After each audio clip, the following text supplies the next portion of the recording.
श्री स्वामी समर्थ. सर्वात आधी आपल्या स्वामी भक्ती या चॅनलवर तुमच्या सर्वांचं खूप खूप स्वागत. सार्थ ज्ञानेश्वरी अध्याय 2 सांख्ययोग सारांश. ह्या अध्यायात भगवान श्रीकृष्णांनी अर्जुनाला मोहाचा त्याग करून स्थितप्रज्ञ कसे व्हावे हे सांगितले आहे.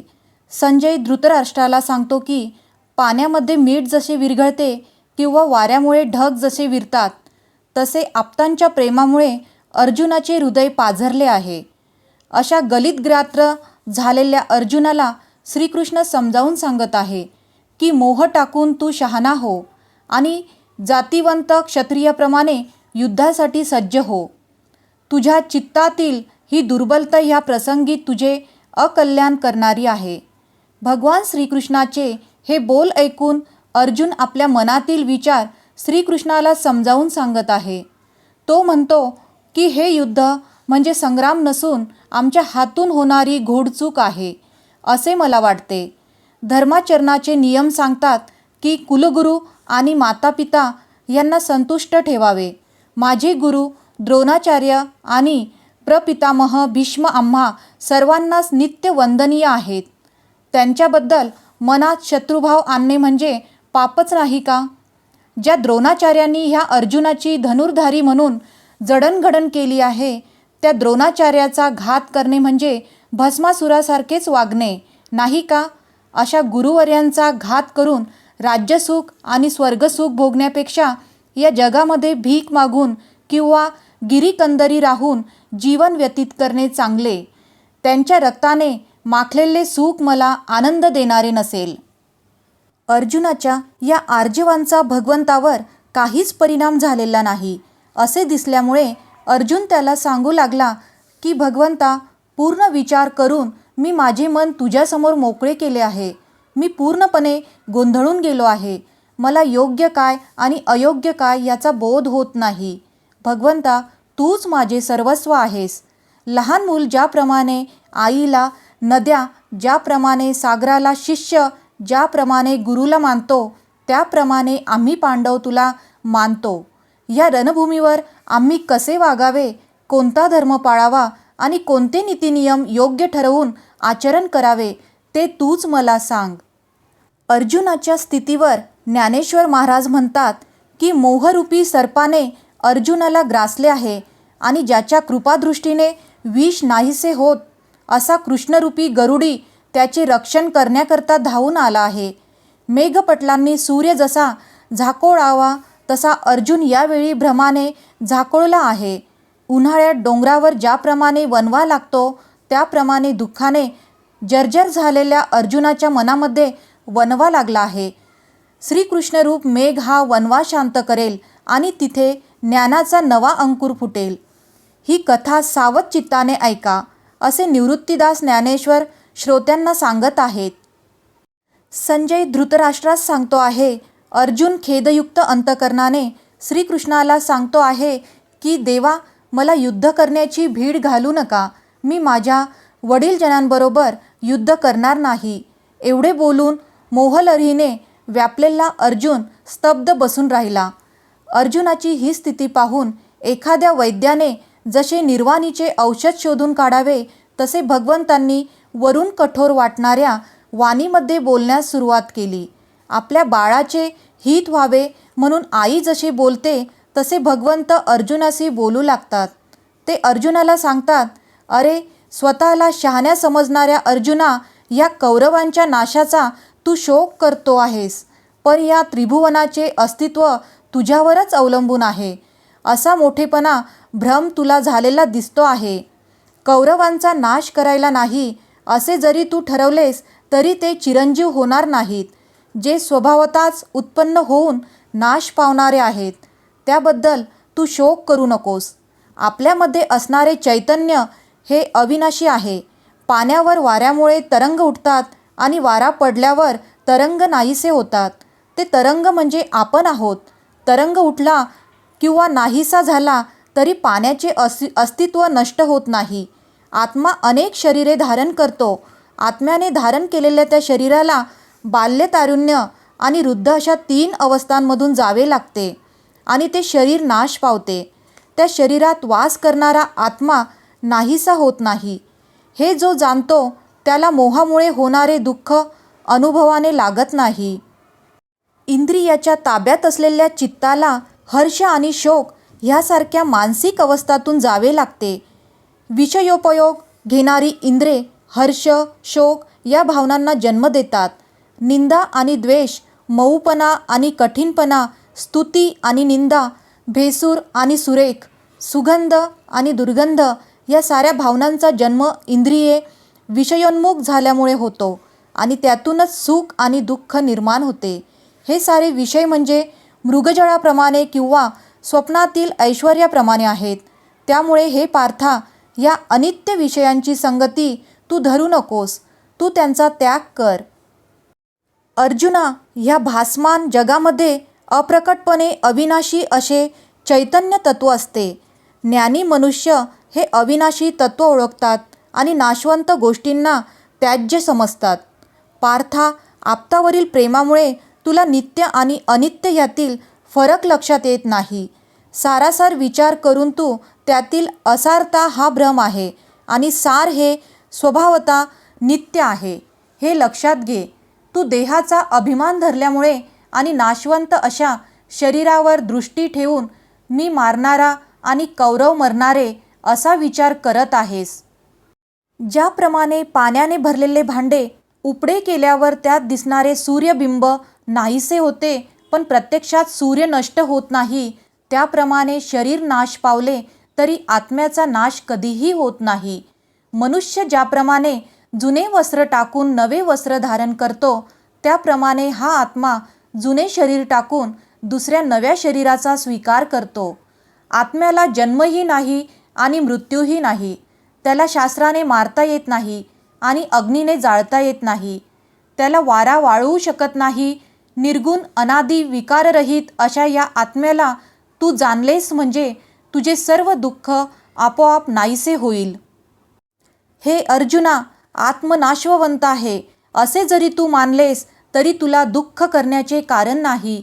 गंगा प्रवाहाचे पाणी जसे अखंड वाहत असते तसा उत्पत्ती, स्थिती आणि लय या अवस्थांचा क्रम अखंड सुरू असतो.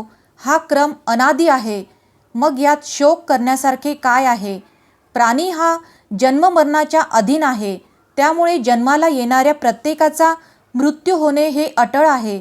अनेक प्रकारे जरी विचार केला तरी तुझे दुःख, तुझा शोक आणि तुझी भीती ही अनाठायी आहे हे तू लक्षात घे. प्राणी जन्माला येतो तो निराकार अवस्थेतून आणि मृत्यूनंतरही तो निराकार होतो. प्राण्यांचे आधारतत्व जे चैतन्य ते अमीट म्हणजे नाश न पावणारे आहे. या चैतन्याची ओढ लागल्यामुळे संत विरक्त होतात. ज्याप्रमाणे निरनिराळ्या नद्या समुद्राला येऊन मिळतात, समुद्रात जागा नाही म्हणून त्या मागे परतत नाहीत, त्याप्रमाणे थोर पुरुषांच्या बुद्धी ब्रह्मसाक्षात्कार बरोबर तद्रूप होऊन जातात. असे पुरुष पुन्हा संसारात येत नाहीत. हे तुझ्या ग्रहणशक्तीच्या पलीकडचे आहे असे तुला वाटत असेल तर तू स्वधर्माचा त्याग करू नकोस. कारण स्वधर्मच माणसाला संसारसागरातून तारून नेतो. प्रसंग येईल तेव्हा युद्ध करणे हा क्षत्रियाचा धर्म आहे. कोणताही कपटी विचार मनात न ठेवता तू तुझ्या धर्माचे पालन कर. दया आणि कृपा हे जरी सद्गुण असले तरी युद्धप्रसंगी ते योग्य नाहीत. गाईचे दूध उत्तम असले तरी ताप आलेल्या माणसासाठी ते विषाप्रमाणेच असते. ज्याप्रमाणे दिव्याच्या उजेडात चाललेले असतात, अडखळायला होत नाही, त्याप्रमाणे अर्जुना, जो स्वधर्माने वागतो त्याच्या सर्व इच्छा पूर्ण होतात. अर्जुना, हे युद्ध म्हणजे तुझे पूर्वजन्मीचे भाग्यच आहे असे समज. हे युद्ध तू टाळू नकोस. असत्य अशा जन्ममृत्यू या कल्पनांच्या आहारी जाऊन तू स्वतःचा घात करून घेशील. तुझी अपकीर्ती होईल. स्वधर्माचरण न केल्याचे पाप तुला लागेल. आता जर तू युद्ध न करता परत फिरलास तर तुझे मोठेपण नष्ट होऊन तुला हीनत्व प्राप्त होईल.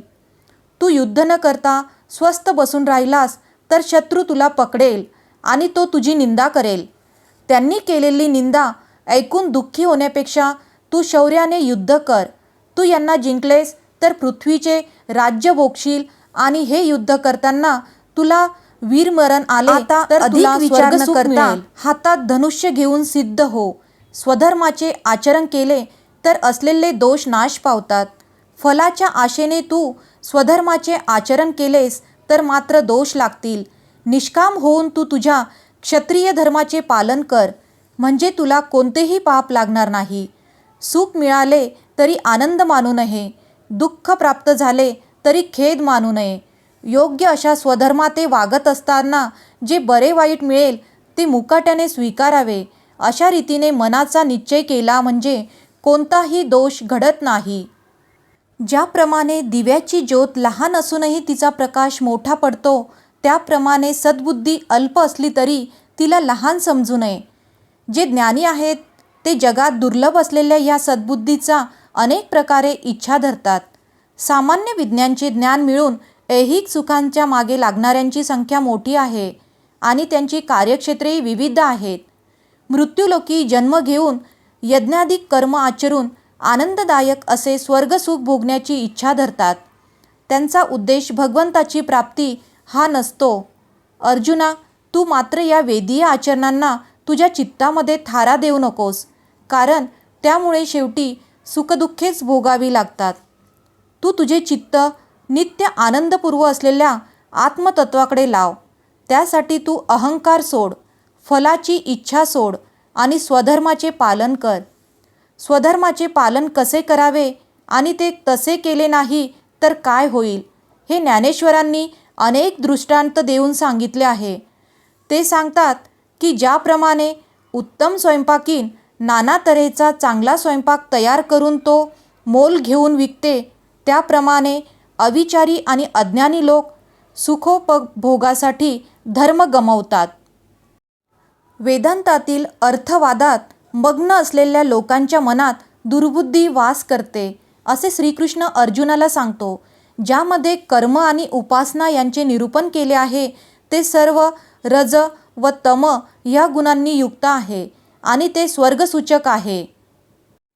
तू सत्व, रज आणि तम या त्रिगुणांना टाकून दे आणि अहममता सोडून दे.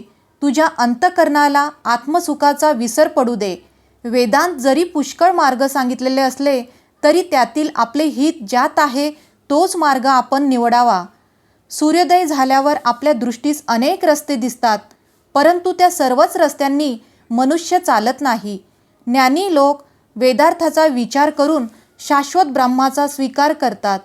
या भूमिकेतून पाहिले म्हणजे तू परधर्म न आचरता स्वतःच्या क्षात्रधर्माचे पालन निहेतुकपणे करावेसे, असे श्रीकृष्ण अर्जुनाला सांगतात. हेतुरहित आचरणामुळे तुझे कोणतेही कार्य पूर्ण झाले, असफल झाले किंवा ते मध्येच सोडावे लागले तरी तुझ्या मनात हर्ष, शोक उत्पन्न होणार नाही. हेतुरहित आचरण हे ईश्वरार्पण होते. श्रीकृष्ण अर्जुनाला सांगतात की मनाची समता हेच योगाचे सार आहे. ज्या समतेत मन आणि बुद्धी यांचे ऐक्य असते त्या बुद्धियोगाचा विचार केला असता कर्मयोग आणि योग्यतेचा दिसतो. पण कर्माचे आचरण केले तर बुद्धियोग साध्य होतो, कारण कर्माची उत्तरावस्था ही स्वाभाविक योगस्थिती असते. मोहाचा त्याग करून जेव्हा तुझ्या मनात वैराग्य उत्पन्न होईल तेव्हा निर्दोष आणि गहन असे आत्मज्ञान प्राप्त होऊन तू बुद्धियोगी होशील आणि तुझे अंतःकरण इच्छारहित होईल. श्रीकृष्णाचे हे भाषण ऐकल्यावर अर्जुन श्रीकृष्णाला विचारतो की स्थितप्रज्ञ कोणाला म्हणावे, तो कसा ओळखावा ते मला स्पष्ट करून सांगा. स्थिर बुद्धी आणि निरंतर समाधी सुख भोगणारा कसा ओळखावा, तो कोणत्या स्थितीत असतो, तो कोणत्या रूपात वर्तन करतो, हे कृपा करून मला सांगा. तेव्हा षडगुणेश्वर्य संपन्न आणि सर्व गुणांचे अधिष्ठान आणि परब्रह्मावतार भगवान श्रीकृष्ण अर्जुनाला सांगू लागले की अखंड समाधानी स्थिती गाठण्यातील मोठी अडचण म्हणजे मनात उत्पन्न होणारी अभिलाषा. ही अभिलाषा जिंकून ज्याने चित्ताची स्थैर्यता साधली त्याला स्थितप्रज्ञ म्हणतात. त्याने काम आणि इच्छा जिंकलेल्या असल्यामुळे तो कधी रागावत नाही आणि कशालाही भीत नाही. तो सर्वांशी समान दृष्टीने वागतो.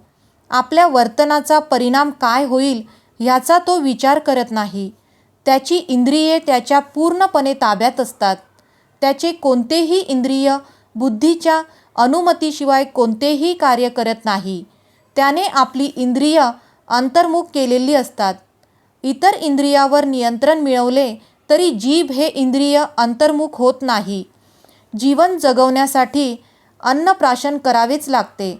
जेव्हा साधक स्वानुभवाने परब्रह्म होऊन जातो तेव्हा तो रचनेचेही नियमन करू शकतो.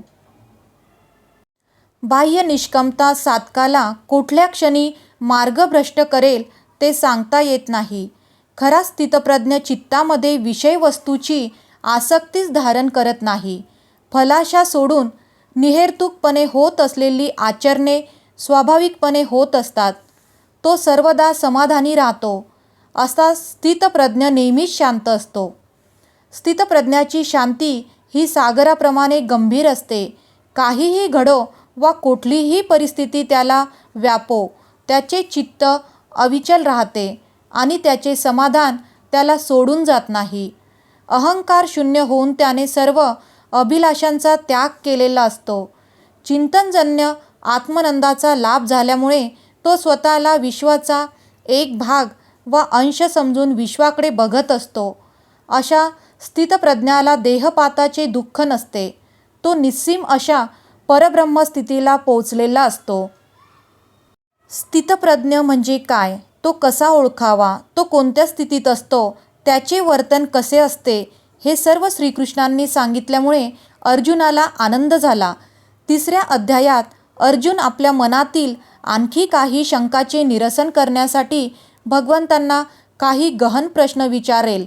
तो प्रसंग म्हणजे अमर्याद विचारामृताचा सागरच आहे.